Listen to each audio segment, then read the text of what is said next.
how many of you guys are familiar with the buyer representation exclusive? Anybody not? Is anybody familiar with it? Yes, yep. Who's that? Done it many times. Use Maury. Oh, hi, Maury. How's Maury today? Maury's on the road at a very noisy Starbucks, so I'm going to keep myself on mute. Okay, Maury, my day is made better now that you are in it. Happy to support you. I'll be here. Oh, thank you. Okay, so how many people do we? Okay, so there's 5 of us, including. Hi, Clint. Hi, how are you? Good. How are you? Fine. I've used this agreement for the last couple of buyer control sales I've had, and whatever I can learn on top of that, I'm open to it. Beautiful. Okay, great. Let's get started. So this is the BRE. There are 3 of these agreements. The only one worth using is this one, the buyer representation agreement. That's the exclusive. Not any of the other 2. You might as well not even have one if they're not going to sign this one, because this will this binds them to us exclusively for 6 months or whatever amount of time that you you put here. So let's get started. I'm just going to concentrate on the agreement itself and how I present it in my consultations and how I get it signed 95% of the time.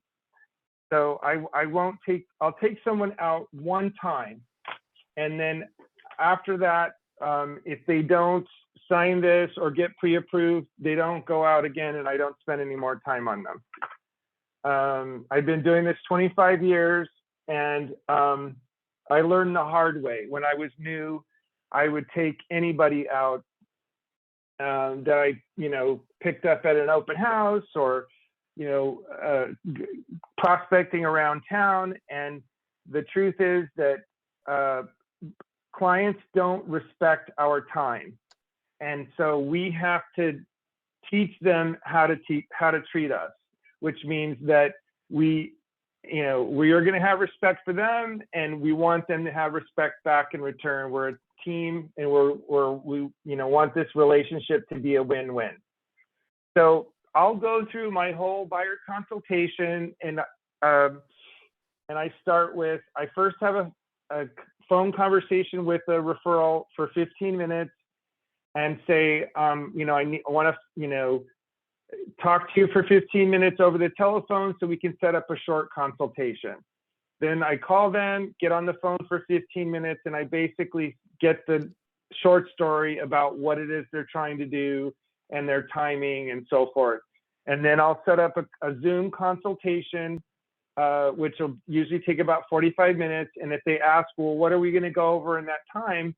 I say, we're going to take a deep dive into what you're looking for, talk a little bit about what's going on in the market, explain how we work, and then go over the employment contract at that time. And then I say, how does that sound to you? And they all go, that sounds great. So then we'll set it up, and it used to do my buyer consults in person, but so since, knock on wood, since COVID started 2 years ago, all of our buyer consults are now over on Zoom.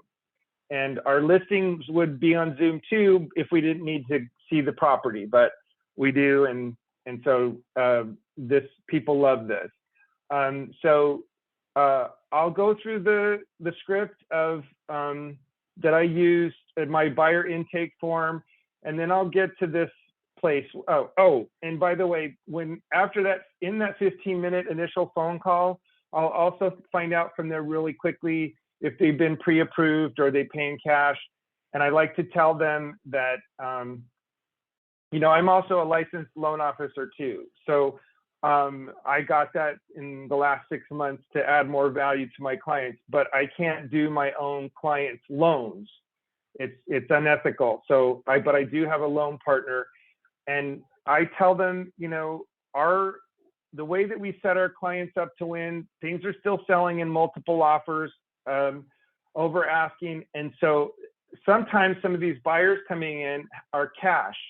And one of the ways in which we can compete against that, or the only way, is to have the client get fully underwritten and fully approved with a direct lender for a guaranteed loan up front before they even go out to look. If they don't do that, then we're not in alignment with seeing the way things work, because they're just setting themselves up to fail from experience, and I tell them that. And then I explain why that is the case and what's going to happen. And so I tell them, I said, "Are you pre-qualified?" "Okay, well, who did you go through?" I just got a new referral today, and they said, "Oh, we got approved through New American Funding." And I believe I've worked with New American Funding before, and they are a direct lender. But I said, "Are they a direct lender?" You know, because we want to get them underwritten and fully approved up front. That will enable us to write a no loan contingency offer. That's the only way we can compete with cash in this market. Then they'll still have their appraisal and their inspection contingencies. And if there's a problem with something, they need to, figure it out in those 10 days, which is usually what I give them to get the appraisal and the loan done. So let's go to the agreement, and then I'm going to say to them, "Okay, now, thank you for taking the time, Mr. Buyer, to meet with me today. I think I have a really good idea of what it is that you're looking for and your timing and so forth. And so I just want to go over the employment contract." And I tell them that this is a legal agreement which outlines each of our responsibilities in participating in working in this relationship together. And so, I tell them that, when you go to list your house, you have to sign a contract with them to list and to market. And they're like, "Yes." And then I said, "Well, this is the opposite. This is for a contract. You're hiring me to help you find a home to purchase and to negotiate and see the escrow through and close for you on your behalf." And I said, "Does that make sense to you?" And they go, "Yes, of course it does." So I tell them, this is for a period of time. Normally we work for 180 days, which is 6 months. The minimum that I would do it for is 90 days. And if they say, "Well, I don't know, what if I'm not happy?" And I tell them, I say, "Look, if you're not happy, that something that comes up that we cannot resolve, we'll tear it up. Because it doesn't make sense for me to keep someone in contract that we're not seeing eye to eye. I want to let them go and wish them well." But if it does happen, on page 2, right here, under C1 and 2, these 2 spaces here, I always write in here the time frame. I do another 180 days. So after which time this agreement either expires or we cancel it, any properties that I showed them during the time I'm working with them, they still technically I'm owed a commission on. So with that, the number here below on C2, this is where I would put in the number of days in which I'd probably put at least 7 days. I have 7 calendar days after this cancellation or expires to give them a list of the properties that I showed them during the term of us working together. And then if they bought any of those in the 180 days above, after expires or cancels this agreement, technically they still owe us a commission. And so that is, and if they hire another agent, they need to agree in advance to give this list, exclusion list, to the next realtor. So they know that we've already shown them A, B, and C, and D, and E, and G properties. And if they do buy one of those, then we are the procuring cause for the commission. So, and I tell them, I say, "Look, when you go into an attorney or you go to a doctor and you need legal or medical advice before they perform any sort of work with you or engage with you in any way or give you any sort of guidance or advice. You fill out an agreement. And I said, does that make sense? And they go, yes, of course. And bye, Maury. I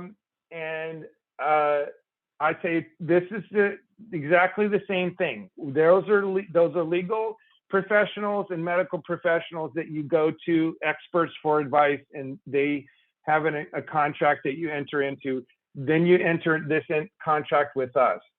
So the top of the contract, this would go the buyer's name would go up here. Then on under that, the beginning date. So let's say it was today. If I'm going to do 6 months, 1, 2, 3, 4, 5, 6, it would be October 23rd. And then part A here, I put in the cities and the areas that they're looking in, just generally, and the price range, just generally speaking. A lot of this is good boilerplate. This talks about agency relationships. We don't want to deal, let's see, 2C2 and 1 and 2C2, 2. We don't want to check these because we're not single agency only. And the paragraph above tells them there's a possibility that we may have dual agency and represent the seller at the same time if we come up with a property that may be off market or like a pocket listing. Okay, so the rest of this, it goes into other potential buyers we work with during the representation period. And this says that, Mr. Buyer, that any offers that you place, they're not necessarily confidential, and the seller and or the listing agent of those properties that you submitted on can tell others about what your offer is. And this is telling them up front that they're aware of that. Then it goes into the compensation, and they go, well, how do you get paid? And I tell them, well, normally our services are free. The seller pays our services, and we don't get paid until we close the deal and at close of escrow. So nothing is out of your pocket. So here I tell them our normal minimum fee is 2.5%. And so, and this will go into the next page, which talks about, however, if we get any compensation from another broker covered by this agreement, that amount gets credited towards the buyer's obligation that we're working with. So technically, the buyer signing this contract, they're agreeing to pay us upfront our minimum fee. But this says if we're paid by another realtor or seller towards this client, that gets credited towards this buyer's obligation towards us in this contract. Then this also talks about, as I mentioned up front, the 180 days if after this were to expire or to cancel for any reason. For 180 days, we have 7 days to give them a exclusion list of properties we showed them. Then if they buy one of those in the next 180 days from there, we technically are still owed a commission. This goes into the broker's authorizations and obligations. Again, I said up front, it clearly outlines each of our obligations in working this relationship together. Here's the broker's scope of duty. Here's also the buyer's obligations. Now here, it also says that within 5 days of execution of this agreement, they should provide their financials to us to make sure, as described in paragraph 1, to show that demonstrate their ability to purchase. However, I get that way up front before the 5 days. So, even though this is here, I have them do this, start this process on day 1, and even the 15-minute phone conversation that we have when we are getting started. they will have done this usually once we get to the point of finishing the buyer consultation and they sign this agreement with us. And if not, then I don't take them out. I'll take them out one time. They get one freebie time in my car. And then after that time, if they have to sign this and they have to be fully approved before we'll go out again. Because I tell them, I don't want to waste their time and show them something that they're going to fall in love with, only for us to find out that there's some kind of hiccup down the road about their finances that they may be unaware of, that they can't get qualified for as large of a loan or get qualified at all because they didn't do this stuff up front. And I said, I would hate to put you in that position, and make it all about them. Don't, I used to think, I don't want to take them out and waste my time, but make it about them and say, we don't want to waste your time. I'd hate for this to happen to you. And they all and I say, does that make sense? And of course they go, yes, we understand. So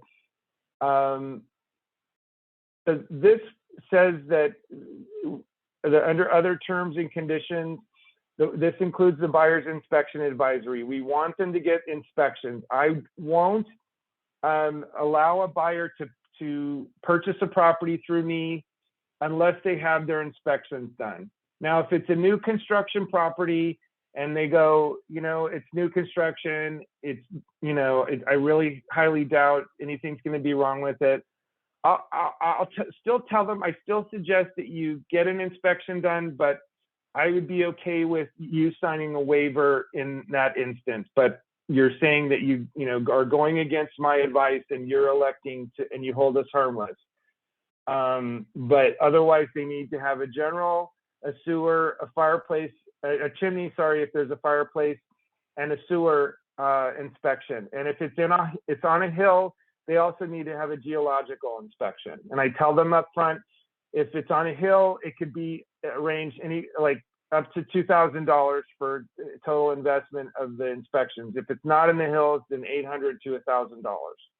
And I said, it's well worth your investment because we want you to know completely what you're walking into. We want you to be completely confident in what you're buying. Okay, now this takes us into page 4. Now, here on paragraph 11, it talks about the dispute resolution. This says if there's some sort of legal dispute, we're agreeing to go to mediation to resolve the conflict. Let me back up here a minute too. Under 8 other terms and conditions, we also probably want to check this box here and put arbitration agreement. There's a separate arbitration contract.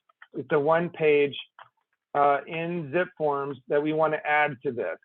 And that says that after if there's a legal dispute, I tell them I've never been to court, so Hail Mary, 100 Hail Marys.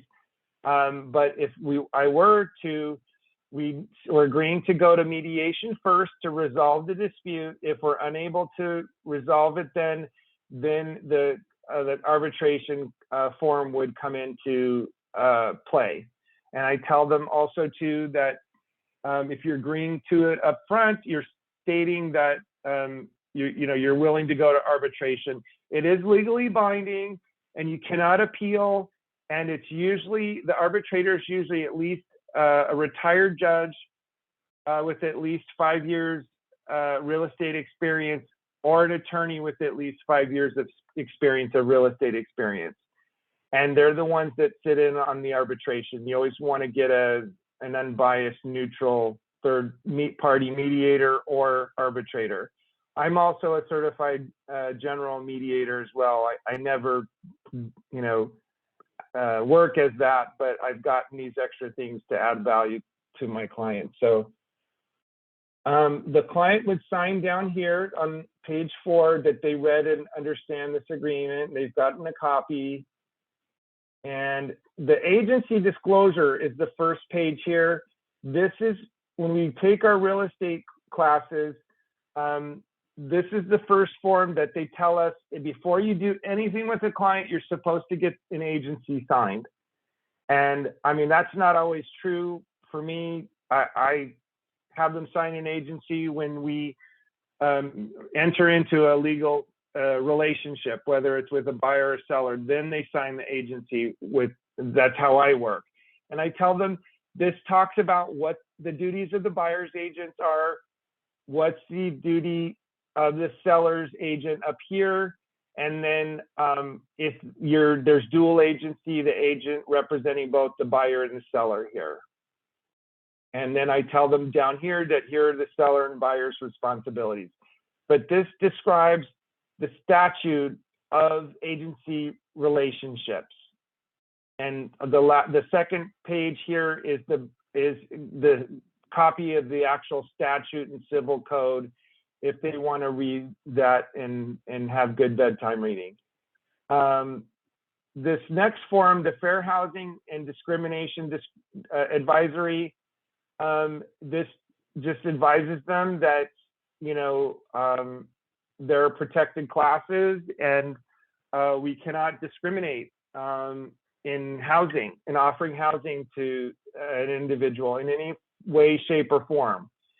And these are the protected classes, and the same with sellers as well. You know, they get this form as well when they sign the purchase contract. And it goes into detail as to what are unlawful and improper conduct based on the protected classes, and that lists these, you know, sort of people and these things below here. And it just goes into it's all self-explanatory here. Most people don't ask me more questions over and above that. And then it comes to the agreement itself. If it's a client that, and this is the buyer's inspection advisory, and it goes into what all the things that they need to have inspections. And this is the importance of why they need to have things inspected too. And this is a list of all the things that they can have inspected. And then here's the Privacy Act advisory, which tells them that all of their information that they provide to us is kept confidential at all times. And if they say, well, you know, I don't want to be obligated to just one realtor. I want to work with all the realtors out there. So I don't feel comfortable in signing this. And I tell them, well, you know, I've been doing this 25 years, and all the agents have access to the same multiple listing service properties that I do. So there's not any, you know, secret shadow inventory. If somebody tells you that they have a pocket listing, which are unethical generally, I said it only typically, the broker is the one that it benefits the most from it, because they get both sides of the commission. They're not doing the seller a favor, they're only doing themselves a favor. So, you know, if they have a realtor that's saying, well, oh, you should work with me because I have access to off-market properties, or I have access to things before they come on the market, they may, but usually that's just a ploy to just get them to get them to sign and work with them. It's not necessarily the case. And so, I mean, there are instances where we tell them, well, you know, what can you do to help me find something before it hits the market? And what I tell them is, you know what, we can, we have a database of clients and colleagues that we can email and talk to them and tell them what our buyers are looking for, and to request that if they have anything coming up that might meet this criteria, we'd appreciate them letting us know about it. And that's one advantage of, I tell new agents, you need to be going out on Tuesdays and Thursdays to Caravan, all the new listings coming out, because you need to get to know these agents that have these listings. And so when you have a buyer looking in one of their specialty neighborhoods, you've already probably met them and they know you. and hopefully like you, and you can go to them directly and say, hey, I went to your open house in Miracle Mile last week at, I don't know, 1234 Beverly Boulevard. It was a great open house. I enjoyed meeting you. Listen, I just got a new buyer referral that's looking in your farm neighborhood, and they're looking, do you have anything coming up? And a lot of times they will tell us. But most of the time I tell clients it's not going to be something that's a pre-market property. It's going to be something that goes on the MLS and it's fully, marketed by, a full service agent. Another thing I tell them is that there are discount agents out there. And in my opinion, there are people that don't have the ability to negotiate. So they agree to take listings at any commission just to be able to put a sign in front and put it in the MLS and say they have a listing. And I said they're doing them a disservice because, and then we have to go into, did you know that a general realtor only sells 4 to 6 properties a year? And the statistics from NAR state that, and the average income for a realtor nationwide is about $45,000. And so I said, if you have properties that are offered varying commissions to buyer's agent, if you show one, there's one at 3.5%, there's one at 3%, there's one at 2.5%, and one at 2%. Which property do you think the realtor is going to run to show their clients the first? Of course, the ones with the larger commissions, because we need to pay our bills. And so will the properties that are offering 2%, under 2.5% get shown and sell? Yes, but probably not as quickly. And some agents may not elect to show those because it's less than the normal commission. And so if they say, well, because there's a lot of debates out there with like the discount agents like RedX and Redfin and all the discount agents that come and go over the years try to sue National Association of Realtors and the MLSs to, that's what led to us having to share our listing information from the MLS to all these online portals. And it's all a value proposition, and I tell people you pay for what you get. And I say, have you heard that saying? And they go, of course, yes. I said, all the top agents will not work for under 2.5%. I'm sorry, they won't.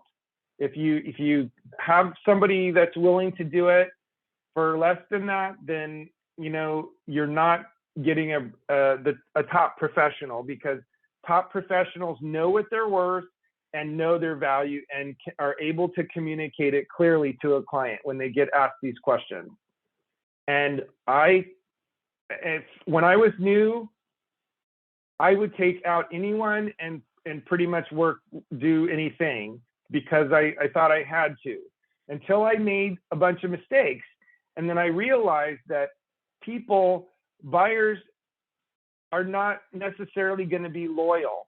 And so I remembered that. I went to a Tom Ferry, I think it was one of his summit conferences, and he said, if you're willing to go to all this trouble to prepare a presentation for a seller to apply to get a listing, why wouldn't you do that for a buyer? And meaning in a buyer consult. And then a light went on.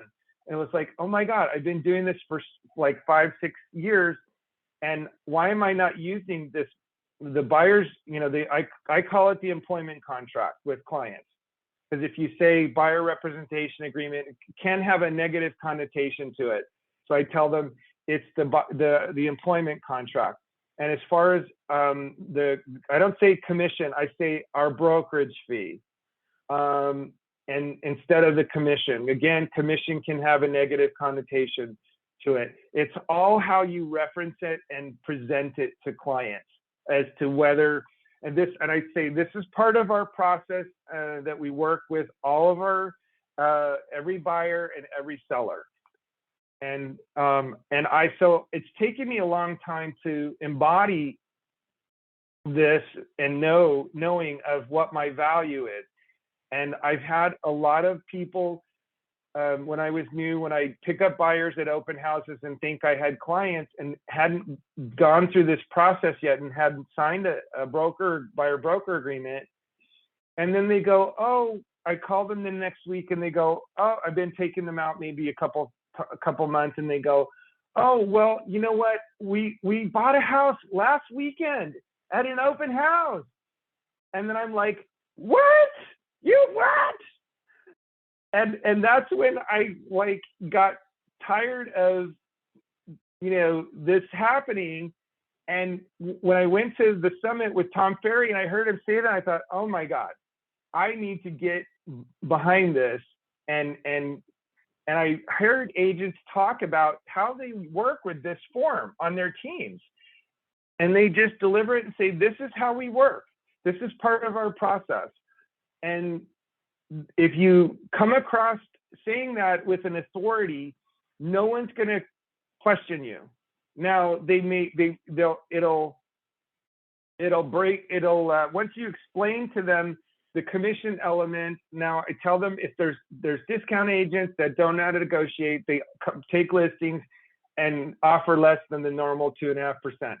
If there's a property that we come across that you want to see that's offering under the 2.5%, I tell them we'll let you know up front because we don't want there to be any surprises.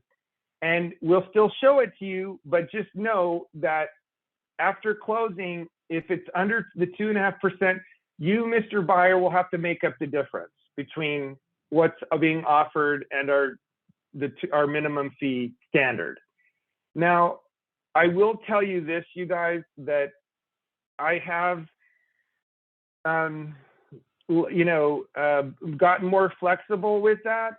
And if the property is at least 2%, and I don't tell clients this, but if the property is offering at least 2%, I'm not going to bother them to say, you know what, I want you to pay me the other 0.5% at closing. I just don't feel great about it. It's such a small amount of money in the big picture things. If it's more than 0.5%, then yes, I will ask them to, because I know what I'm worth and I know my value. And so I tell people when I have to kind of help them to understand that, this is my job. I do this to support my family and put food on the table for my family. And if I don't sell a house and don't close anything, then I don't make any money, which means my time and all the time I invest in my valuable clients is money. So all of my time that I'm going to invest that's why I do these consultations up front. That's why we go into these legal agreements, because our working together, it's a legal relationship. So, a smart person has a written agreement for every business relationship. And I treat my business like a business. And they get that when you kind of say it in those terms. But, it's up to us to bring up the perception of our field. And people I think that real estate agents, if anybody can get a license, you don't even, anybody can. I just got my lender's license. Like I said, that was hard to get, but the real estate agent test is anybody can pass it. And so it's unfortunate that the bar is not really high to get into real estate. But that's another thing that I've learned to communicate with people out there is that, look, not every realtor is created the same. And I think people think that. And I'm here to tell you, Mr. Buyer and Mr. Seller, not all agents are the same. And it does matter who you hire. So you want to hire a seasoned agent who is at the top of their game and they run their business like a business, and they have standards and a process flow in which they work with all of their clients that never fails. And I explain this to them, and we have workflows now that in our CRM of, you know, the steps that we take working with a buyer, and the steps with, you know, pre-listing, and steps during a listing, and then steps in a process for when the listing goes under contract. So all the time frames and all the, you know, they're always kept in the loop, and everything is automated. So they're always going to know what the next steps are to come. They're never going to have to wonder about, you know, what's coming next, because we're going to talk about that with them in advance at each step, and then say, look, this is what's coming next, and so on. Because I believe in communicating everything to people. It can be a scary process. It's the biggest investment in all of their life. And I think it's important that they know, all kept informed and are educated all throughout the process, so that they can make informed decisions best for them and their family. And I said, you want an agent that will provide that kind of high level service to you, don't you? And of course they'll go, yes. And so that's a close that I'm, you know, we have to close them too, every now and again too. And it's just, you know, reaffirming to them what it is that they want as an end result. You do want an agent to hire an agent that's going to listen to what you're saying that you want, and not show you anything that's not going to work for you, correct? And they'll go, yes, so that they don't waste your time. And then I'll also say, you want to work with an agent who is a great negotiator to get you the best price and terms for your home, don't you? Or to get your offer accepted in a multiple offer situation. Now that's actually the biggest value add that we can give to our buyers right now. And that's, you know, and I tell them we're very good at that. And so we'll set you up to win. And if you work with us, I promise you, you're only going to have to write half the number of offers that you would working with us than if you work with one of our competitors, because we have our strategy is very aggressive, and I explain it to them, you know, in advance. But then I'll also say, you know, you do want someone who understands and can explain the legal documents to you that you're going to sign, don't you? Of course, yes, I do. Okay, great. You do want an agent, a top experienced agent that can see your escrow through and help you to avoid any pitfalls or putting you in any legal jeopardy.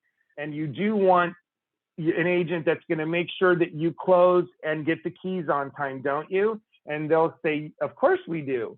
And I tell them, you know, we do our homework and stay on top of the market. We say, you know, 30% of properties fall out of escrow, and we don't want you to be one of those. So if you work with us, we're going to assure that everything's buttoned up from beginning to end, so that you're protected, you're never legally exposed, your deposit is never in jeopardy, you get your offer accepted, and we have your inspections, and we make sure the loan is processed and the appraisal is done, and so on. You know, all of our I's are dotted and all of our T's are crossed. And that's the value that we bring to the table. But I've had to become better at knowing to communicate that to buyers even more so now, that they can find everything online. They don't need us, you know, they can find properties online. In fact, most of the time, my buyers send the properties to me that they want to see. I mean, I set up electronic listing portals with them to, you know, with their criteria, mostly for my views. But most of the time they're sending them all to me, and I tell them, you know, you're probably going to find the house before I see it. That's just the nature of the game. But my value is that I'm going to set you up to win and get your offer accepted in multiple offers. That's where my value comes in.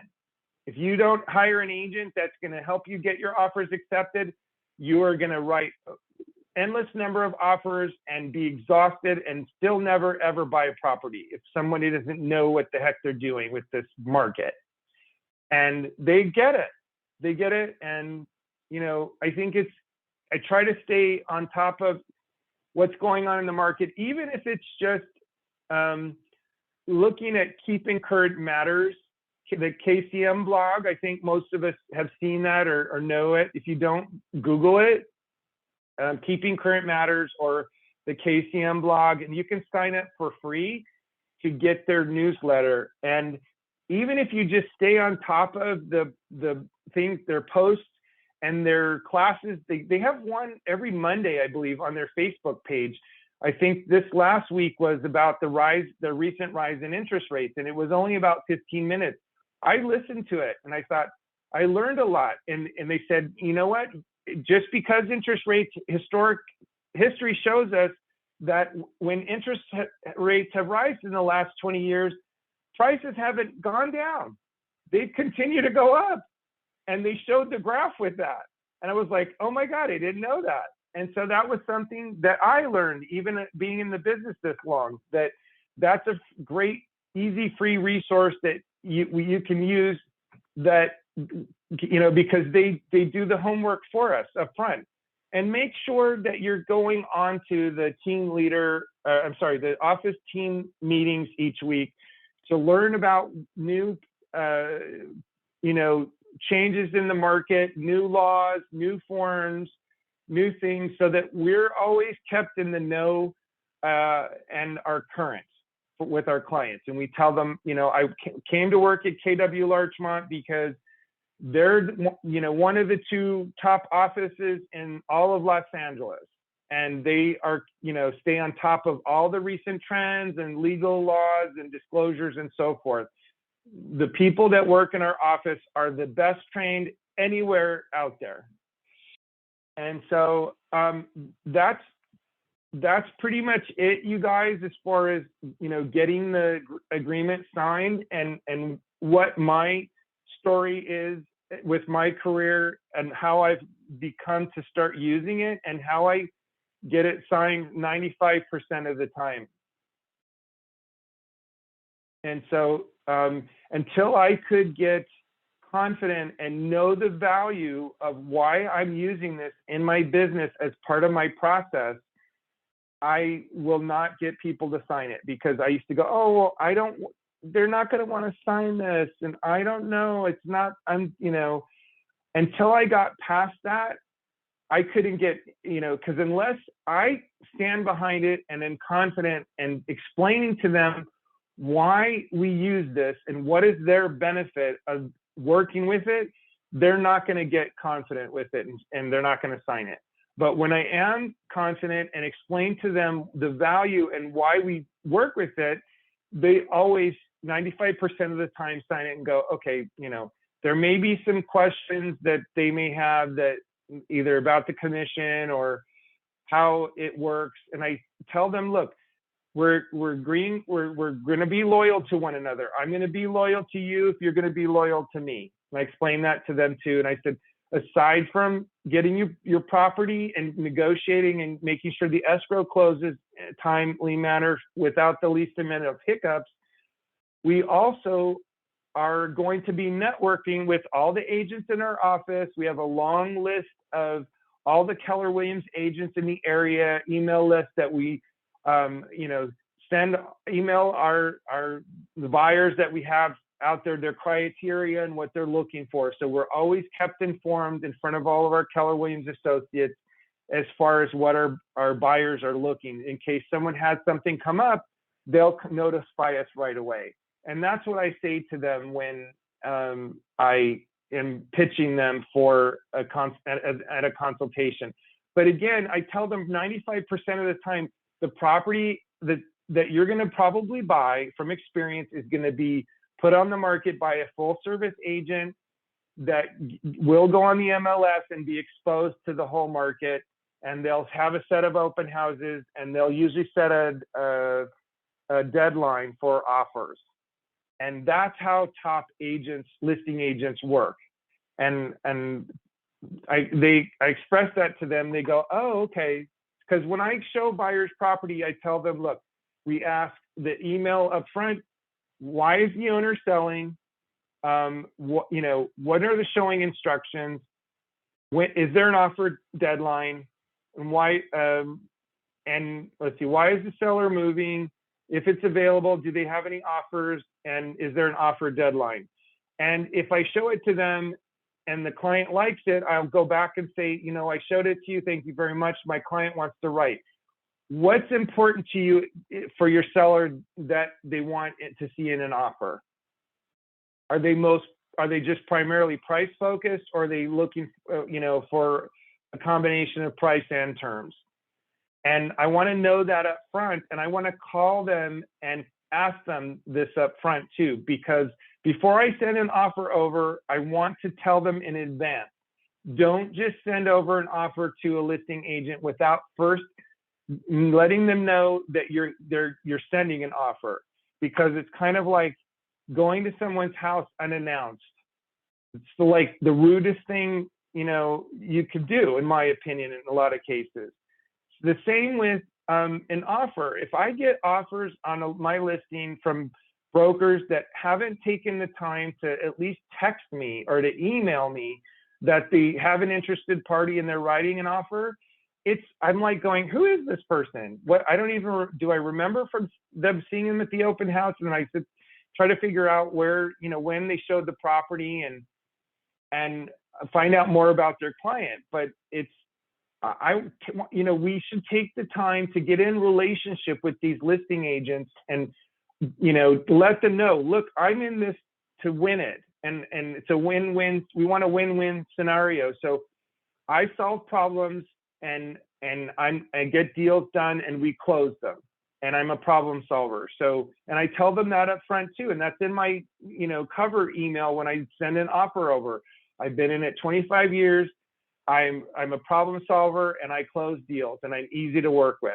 I'm not going to be one of those agents that's going to argue with you or be adversarial through the process, because it gets nobody anywhere. I said, we both want the same thing. And sometimes you have to remind the other side about that. And if they're annoyed, or like I just wrote an offer on a condo in Montecito Heights and there were 25 offers in it. I could not believe it. My client didn't get it. It went over what she could afford anyways, but my client felt, you know, snubbed. And so I had to keep calling the agent, and he's like, oh, last night he was out to dinner. And so I had to wait. And I finally got to speak to him this morning, and I'm on the Professional Standards Grievance Committee at the LA Association. And so I tell them, look, you know what? I know what to do ethically and what not to, what the right thing is and not to do. He didn't want to give me any information, and I respect that. But I said, look, I just want to know, because my client is upset and I want to be able to explain to her. And I finally got it out of him that the highest offer was listed at, I don't know, 500,000, and we wrote 535, and some of the offers got up as high as almost 600,000. And so, you know, they only countered the top 5, and I understand that too. But I said, it's helpful for me to know, to get this information.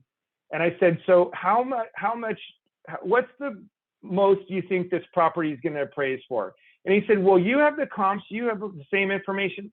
And I said, Eddie, look, this is not to mean any disrespect, but believe me, I've been doing this long enough. The listing agent always knows more about the comps than anyone, if you're a good realtor, because if you're like me, I'm obsessive and I want to study and make sure I know everything really well so that I can do it well and feel good about presenting it. And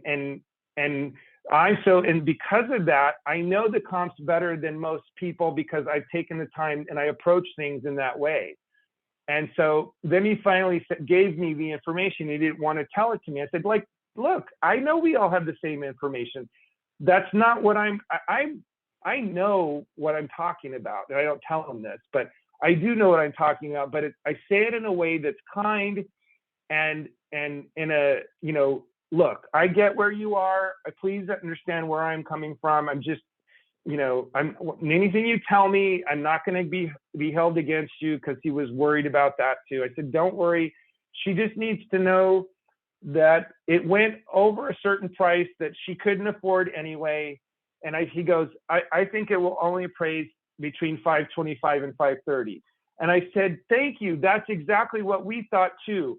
So I told my client, we came in at 5:35. I said, if you bought this and paid $6, you'd have to remove the appraisal and then come in with the extra $65,000, which she doesn't have. She couldn't go that high. She didn't have the extra money to bring in for the difference in the appraisal. So right there, then she's like, okay, I get it. That one wasn't real for me, and it is what it is. Move on. So that's another thing that I just happened today, but I learned I would get mad at these agents and go, why don't they tell me? What's their problem? But it's not, it's how I say it, and letting them know that I understand what you're going through. And I'm just trying, please understand where I'm coming from and where my client's at. Help me to help them so we can feel good about moving on. And it went great. And we're moving on, and he's, too. But always be nice to the other agents on the other side, no matter how much they push your button.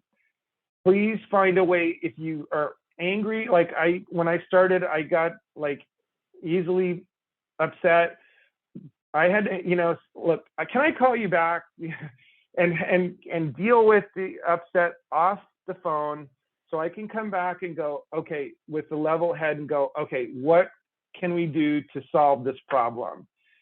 So that, because we're always going to come across these agents on the other side of the table at some point. It always happens. So if they remember that you were nice to them and that you kept your, tongue in tow, and you were helpful, they're always going to want to work with you. But if you're an a-hole and you're rude to them or confrontational, they're going to remember, and they're going to tell the seller, when that agent is awful, you don't want it, your offer is going to go in the circular file. So, and I've had situations with agents where I've said the wrong thing and I had to go back and apologize really quickly. But I'm human, I'm not perfect, but I'm better than I was when I began, for sure. And so I get along well with agents, and this conversation this morning went really well as a result. And I use these buyer broker agreements because it's important. I don't want to put somebody in my car that I can't trust, and that's not going to be loyal to me. And have I ever sued anyone because they breached this agreement? No, but I could. But I never have.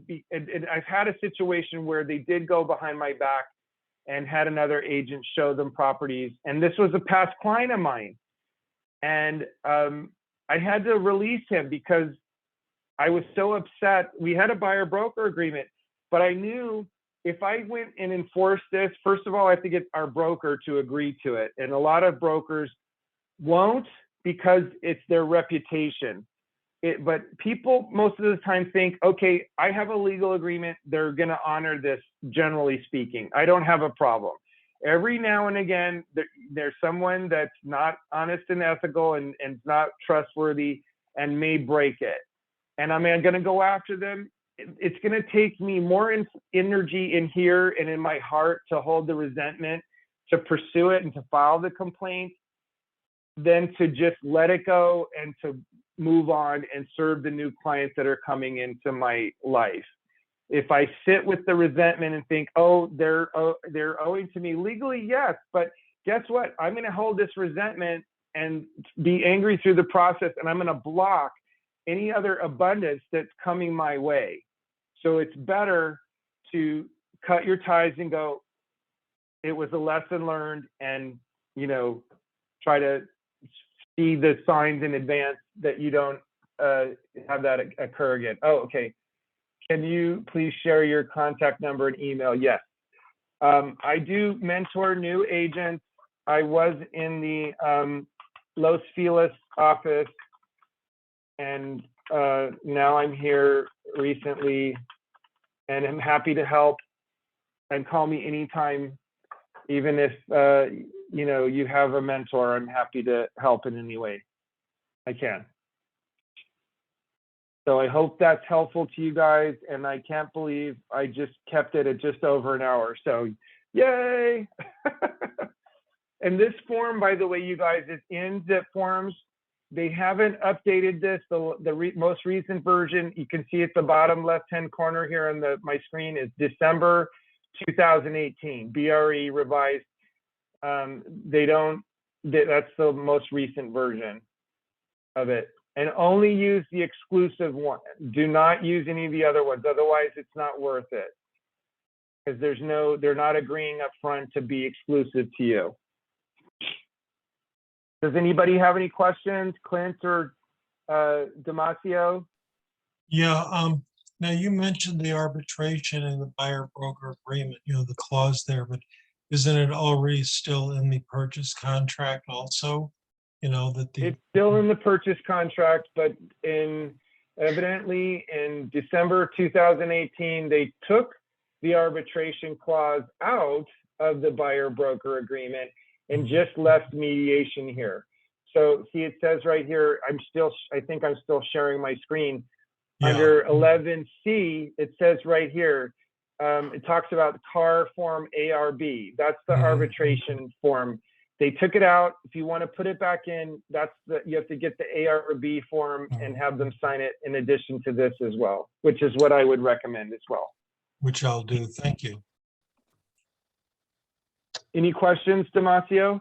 Yeah. Good afternoon, David. Thank you for such a afternoon. great information. I'm kind of new. I'm been less than a year, and I'm associated with Larchmont office. I got a question to you. I was in Arizona a couple of days ago, and I bumped into a friend that is a broker over there. So we were actually he was not me, but I asked him a question about the MLS platform, and one of the person was showing me that the ARMLS has a icon where it says transaction coordinator icon in there. I tried to do that here in the MLS, didn't find it. And I also called the MLS out here in Los Angeles. The person in that end didn't respond me. Actually, I'm not good at that. But do you have anything? How can I find the transaction? The transaction coordinator for our office, my understanding is, hold on a minute, is Raha, exactly. Yeah. I understand that. Yeah, but in the MLS, itself.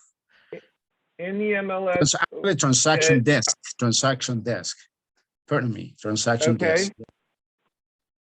They have in Arizona, the ARMLS, they have an icon on their platform where you can find the transaction desk.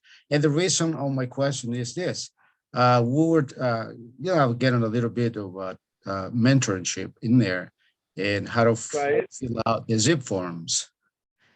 And so, unfortunately, our zip forms is not connected with our MLS. So, which it sounds like in Arizona, you're saying that it is. And so, correct. That it's unfortunately right now, ours is not that way. And you have to go into, CER.org and log in here, separately to fill out a transaction form. Yeah, thank you. No wonder. I tried my best, but I didn't, couldn't do it. That was my question. And maybe if you don't mind, I ask you another question. Sure. We were talking about a person who was interested in buying a property, and not here in Arizona. I have some relatives. So somebody paid for the inspection, and obviously they go through everything. But somehow, just to be safe, in case somebody have any doubt, can they order a re-inspection?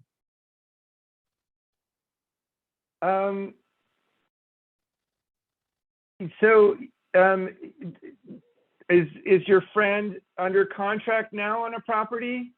Yeah, he is. Yeah. Has it closed escrow yet?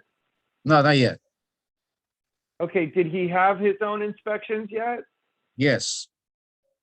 Okay, so what, if he's had his inspections, what is your question then?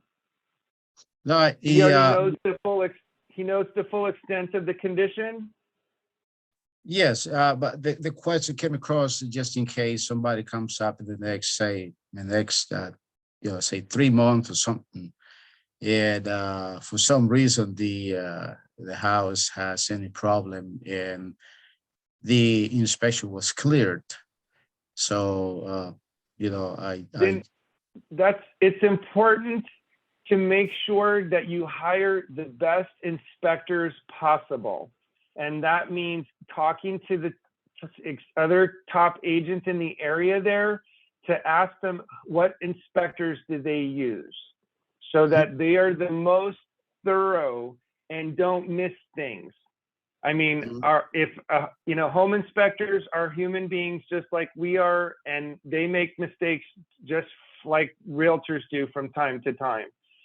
And they get sued all the time also, home inspectors. So if something got missed on the original inspection, your friend can prove that the home inspector missed something, then he may be able to file a complaint against him, but they should seek legal advice, a real estate attorney, to advise them appropriately to see what their rights are. Excellent. Thank you very much, Dave. Is that helpful? Of course. Yeah, of course. Yeah. Yeah. Okay. Great. Okay, you guys, thank you very much. Thank you, Thank you, Carly. David. Bye. Thank you, guys. Till the next time. Thank you so much, David. Great class. Okay. Thank you. Have a good day. You too.